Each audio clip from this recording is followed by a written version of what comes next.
صرف خواہشات سے نہیں ہوگا، صرف چاہنے سے نہیں ہوگا، بلکہ اس کے لیے دنیا کی اس زندگی میں کچھ کام کرنے پڑیں گے۔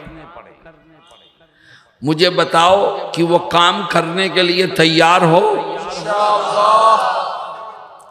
کتنے کام کرنے پڑیں گے؟ کیا کام کرنے پڑیں گے؟ بہت لمبی فہرست نہیں ہے، صرف 3 کام ہیں، صرف 3 کام۔ جس نے دنیا کی زندگی میں یہ 3 کام کر لیے، اللہ اس کی جنت والی سیٹ کو کنفرم کر دے گا اور جہنم والی سیٹ کو کینسل فرما دے گا۔ وہ 3 کام کیا ہیں؟ میں ایک ایک کر کے بیان کروں گا، مگر میری ایک شرط ہے، اور وہ شرط یہ ہے کہ اس بات کا عہد کرو کہ ہم ان 3 کاموں کو سن کر کے ان پر عمل کریں۔ میرے دوستوں، وہ 3 کام ہیں کیا؟ نماز، روزہ، حج، زکوٰۃ۔ اس کا تذکرہ نہیں ہے۔ کیوں؟ نماز پڑھنا تو فرض ہے، رمضان کے روزے رکھنا بھی فرض ہے، مالدار پر حج کرنا، زکوٰۃ دینا فرض ہے۔ وہ کام کرنا لازم اور ضروری ہے، ان کا تذکرہ نہیں ہے۔ اگر تم چاہتے ہو کہ خدا جنت والی سیٹ کو کنفرم کر دے اور جہنم والی سیٹ کو کینسل کر دے، تو نماز، روزہ، حج، زکوٰۃ کے ساتھ ساتھ 3 کام اور کرو۔ اگر یہ 3 کام کرو گے تو ان کی برکت سے نماز، روزہ، حج، زکوٰۃ قبول ہوگی، ورنہ نہیں قبول ہوگی۔ وہ 3 کام ہیں کیا؟ حضرت محمد مصطفیٰ صلی اللہ علیہ وسلم ایک حدیث شریف میں ان 3 کاموں کو ذکر کرتے ہیں اور فرماتے ہیں، من اکل طیبا وعمل فی سنت وامن الناس بوائقہ دخل الجنہ۔ کیا فرماتے ہیں؟ کہتے ہیں کہ اگر تم یہ چاہتے ہو کہ اللہ تمہاری جنت والی سیٹ کو کنفرم کر دے اور جہنم والی سیٹ کو کینسل کر دے، تو نماز، روزہ، حج، زکوٰۃ کے ساتھ ساتھ 3 کام اور کرو۔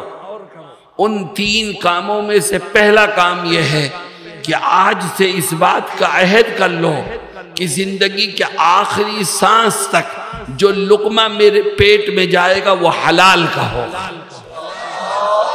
اگر تمہارا کھانا حلال ہے، تمہارا پینا حلال ہے، تمہارا کاروبار حلال ہے، تمہاری بزنس حلال ہے، تمہاری آمدنی حلال ہے، تو اللہ اس کی برکت سے تمہاری نمازیں بھی قبول کرے گا، روزے بھی قبول کرے گا، حج بھی قبول کرے گا، زکوٰۃ بھی قبول کرے گا۔ اور اگر ان آدمی مانش حرام کھاتا ہے اور نماز پڑھتا ہے، تو جو حرام کھا کے نماز پڑھے گا اس کی نماز قبول نہیں ہوگی، جو حرام کھا کے روزہ رکھے گا اس کا روزہ قبول نہیں ہوگا، جو حرام کھا کے حج پر جائے گا یا زکوٰۃ دے گا اس کی کوئی نیکی قبول نہیں ہوگی۔ میرے دوستوں اور ساتھیوں، اتنا بڑا مجمع ہے، میری طبیعت خراب ہے، میری آواز سے آپ سمجھ رہے ہوں گے نزلہ زکام ہے، لیکن میں پھر بھی بول رہا ہوں۔ کیوں؟ میں یہ چاہتا ہوں اس مجمع کا ایک ایک آدمی جنت میں جانے والا بن جائے۔ جو کاروبار کرو سچائی کے ساتھ کرو۔ آج مسلمانوں کے کھانے پینے اور کاروبار کو حرام بنانے کی کوشش کی جا رہی ہے۔ چنانچہ مسلمان کاروبار کرتا ہے، کیسا؟ سودی کاروبار کرتا ہے۔ سود لینا بھی حرام، سود دینا بھی حرام، سودی کاروبار بھی حرام۔ یاد رکھو، تم نے 5 حج کر لیے، ہر سال روزے رکھے، عمرے پر گئے، صدقہ خیرات کی، لیکن تم نے اپنے کاروبار میں سود ملا کر کے اس کو حرام کر دیا، تو اللہ کے ہاں کوئی نیکی قبولیت کے درجے کو نہیں پہنچے۔ جناب رسول اللہ صلی اللہ علیہ وسلم یہی فرماتے ہیں کہ اکل طیبا، رزق حلال کھاؤ تو اللہ جنت والی سیٹ کو کنفرم کر دے گا اور جہنم والی سیٹ کو کینسل فرما دے گا۔ میرے دوستو بتاؤ اس کے لیے تیار ہو؟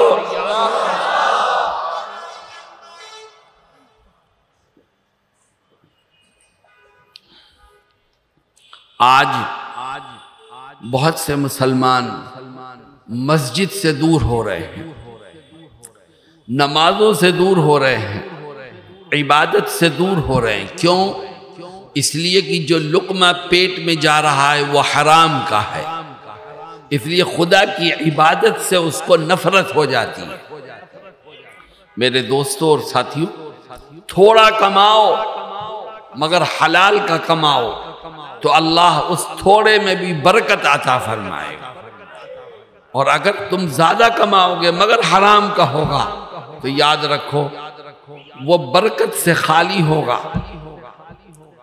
میں ہندوستان میں ایک جگہ بیان کر رہا تھا اور میں نے کہا کہ تھوڑا کماؤ حلال کا تو خدا اس میں برکت دے گا۔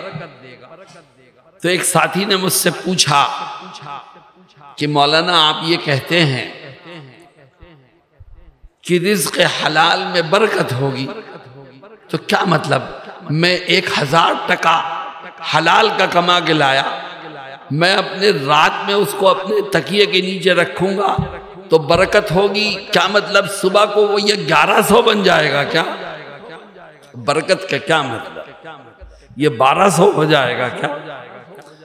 تو میں نے اس کو سمجھایا اور میں نے کہا نہیں، 1000 ٹکا صبح کو تو نکالے گا تو وہ 1000 رہے گا، لیکن برکت کا مطلب یہ ہے کہ یہ رزق حلال ہے، اللہ اس تھوڑے سے پیسے میں غیب سے تیری تمام ضرورتوں کو پورا فرما دے گا۔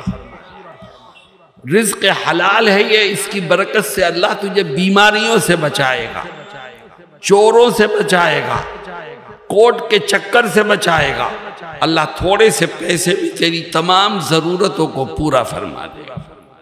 میرے دوستوں اور ساتھیوں، آؤ ہم بھی عہد کریں کہ انشاءاللہ جو بھی کمائیں گے حلال کا کمائیں گے، ایمانداری سے کمائیں گے، سود کی لعنت سے بچتے ہوئے کمائیں گے۔ اور دیکھو میری ایک بات سنو، تم نے سود لیا، تم نے جھوٹ بولا، تم نے بےایمانی کی دولت کو کمانے کے لیے، تو ایک بات ذہن میں رکھو کہ دولت اور روپیہ پیسہ ٹکا انسان کو اتنا ہی ملتا ہے جتنا اس کی تقدیر میں لکھا ہوا ہے۔ جتنا تقدیر میں لکھا ہے اتنا ہی ملے گا۔ اب ہمیں اختیار ہے، چاہے ہم حلال طریقے سے لے لیں چاہے حرام طریقے سے، پر جتنا تقدیر میں لکھا ہے اس سے ایک ذرہ بھی ہمیں زائد نہیں مل سکتا، نہ ہم زائد کما سکتے ہیں، نہ کوئی ہماری تقدیر کا ایک لقمہ ہم سے چھین سکتا ہے۔ اللہ رب العزت ہم سب کو رزق حلال کھانے اور کمانے کی توفیق عطا فرمائے۔ نمبر 2، نبی کریم علیہ السلام فرماتے ہیں کہ اگر تم یہ چاہتے ہو کہ جنت میں داخل ہو، جنت والی سیٹ تمہاری کنفرم ہو اور جہنم والی سیٹ کینسل ہو جائے، تو ایک دوسرا کام بھی کرو، نماز، روزہ، حج، زکوٰۃ کے ساتھ ساتھ۔ اے آقا وہ دوسرا کام کیا ہے؟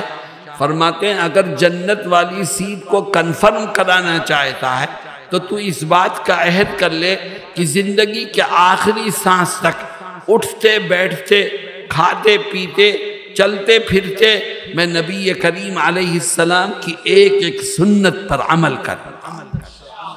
جو آقا کی سنتوں پر عمل کرتے کرتے دنیا پہ جائے گا اللہ اس کی جنت والی سیٹ کو کنفرم کر دے گا اور جہنم والی سیٹ کو کینسل فرما دے گا۔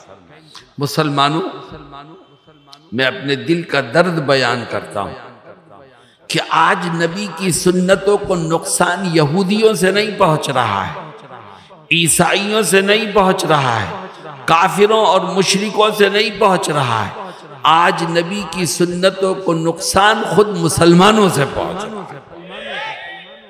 مسلمان نبی کا نام لیتا ہے لیکن نبی کی سنت پر عمل کرنے سے دور بھاگتا ہے اور دوسروں کے طریقے کو اپناتے ہیں۔ کچھ ساتھی یہاں پر بھی مجھے دکھ رہے ہیں جن کے چہروں پر داڑھیاں نہیں ہیں۔ ہم نے کن کی نقل اتار کے اپنی نبی کی سنت کو کھرچ کے نالی میں بہایا ہے؟ کس کی نقل اتاری ہے؟ یہودیوں کی، اللہ کے دشمنوں کی، نبی کو برا بھلا کہنے والوں کی نقل اتارتے ہو تو بتاؤ کل میدان محشر میں نبی کا سامنا کیسے کرو؟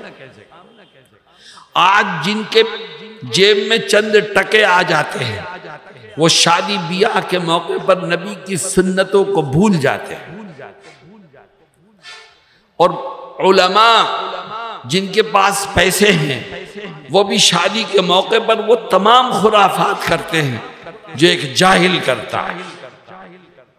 کیوں؟ پیسے ہیں اس کے پاس، اس لیے سنتوں کی کوئی حیثیت نہیں، جبکہ جناب رسول اللہ صلی اللہ علیہ وسلم فرماتے ہیں اعظم النکاح برکتاً ایسرہ مؤونتاً، سب سے بابرکت شادی وہ ہے جس میں کم سے کم خرچ کیا جائے، جو سادگی سے مکمل کی جائے۔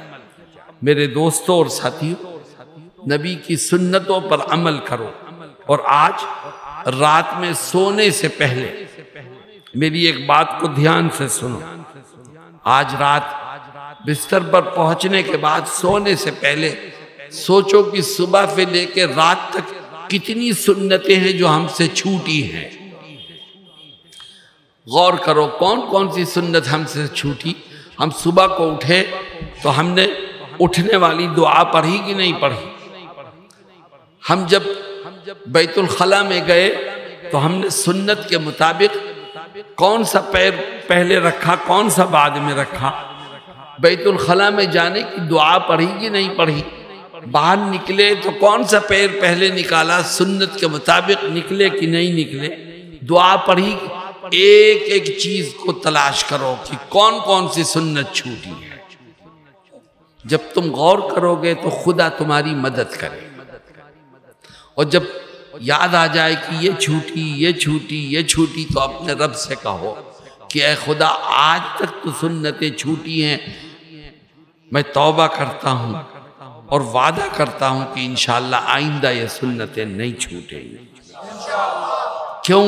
اس لیے کہ مجھے جنت میں اپنی سیٹ کنفرم کرانی۔ کیوں؟ اس لیے کہ مجھے جہنم والی سیٹ کو کینسل کرانی۔ کیوں بھائی؟ اس پر عمل کرو گے انشاءاللہ۔ آخری چیز، جناب رسول اللہ صلی اللہ علیہ وسلم فرماتے ہیں من اکل طیبا وعمل فی سنت وامن الناس بوائقہ دخل الجنہ۔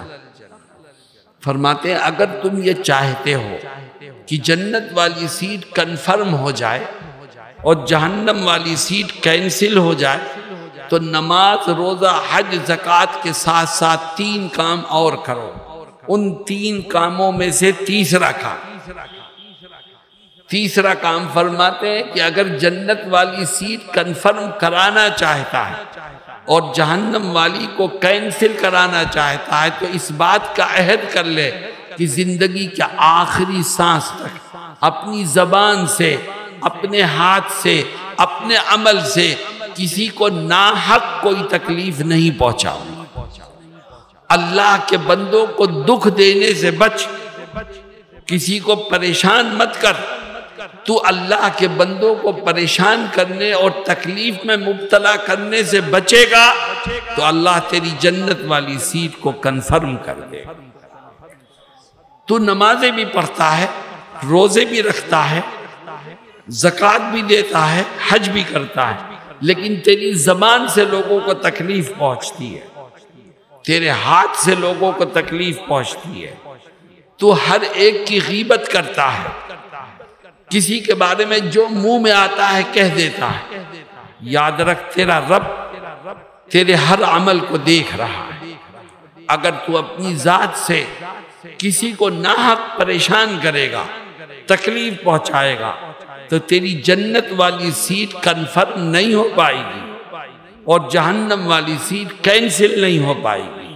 میرے دوستوں اور ساتھیوں، جناب رسول اللہ صلی اللہ علیہ وسلم کی یہ حدیث ہماری آنکھوں کو کھولنے کے لیے کافی ہے۔